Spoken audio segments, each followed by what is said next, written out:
ಭಗತ್ ಸಿಂಗ್ ನ ವಿರುದ್ಧ ಸಾಕ್ಷಿ ಹೇಳಿದ್ದು ಭಗತ್ ಸಿಂಗ್ ನ ಸ್ನೇಹಿತರೆ. ಸಂಗೊಳ್ಳಿ ರಾಯಣ್ಣನ ಹಿಡ್ಕೊಟ್ಟಿದ್ದು ಸ್ವಂತ ಚಿಕ್ಕಪ್ಪ. ಚಂದ್ರಶೇಖರ್ ಆಜಾದ್ ನ ಹಿಡ್ಕೊಟ್ಟಿದ್ದು ಚಂದ್ರಶೇಖರ್ ಆಜಾದ್ ನ ಸ್ನೇಹಿತರೆ. ತಾತ್ಯಾ ಟೋಪೆ ಅವ್ರನ್ನ, ರಾಜ್ಗುರುವನ್ನ ಎಲ್ಲರನ್ನು ಕೂಡ ಬ್ರಿಟಿಷ್ಗೆ ಹಿಡ್ಕೊಟ್ಟಿತ್ತು ಬೇರೆ ಯಾರು ಅಲ್ಲ, ನಮ್ಮ ದೇಶದವರೇ. ನಾವು ಸ್ವಾತಂತ್ರ್ಯವನ್ನ ಕಳ್ಕೊಂಡಿದ್ದು ನಮ್ಮಲ್ಲಿರುವಂತಹ ಒಳ್ಳೆತನದಿಂದ, ನಾವೆಲ್ಲರನ್ನು ಕೂಡ ನಂಬುದ್ವಿ. ಬಟ್ ನೂರಾರು ವರ್ಷಗಳ ಕಾಲ ನಾವು ಗುಲಾಮರಾಗಿ ಉಳಿದಿದ್ದಕ್ಕೆ ಕಾರಣ ನಮ್ಮಲ್ಲೇ ಇರುವಂತಹ ದೇಶದ್ರೋಹಿಗಳಿಂದ.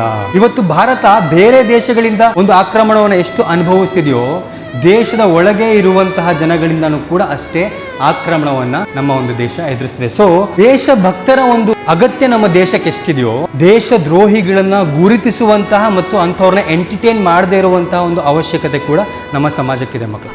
ನೋಡ್ದೇನಾ ನಿನ್ನ ಕಾಡಿಲಿ ಹಿಡ್ದಂಗ ಹಿಡಿದುಕೊಟ್ವಿ. ದೇಶದ್ರೋಹಿಗಳ ಸಹಾಯ ಮಾಡೋರಂಗ ಬಂದು ಹಾಲು ಕುಡ್ಸೋರಂಗ ಮಾಡಿ ಹಾಲ ಕುಡಿಸ್ಬಿಟ್ರಲ್ಲ ಅಡ್ಸಿ ಮಕ್ಳ.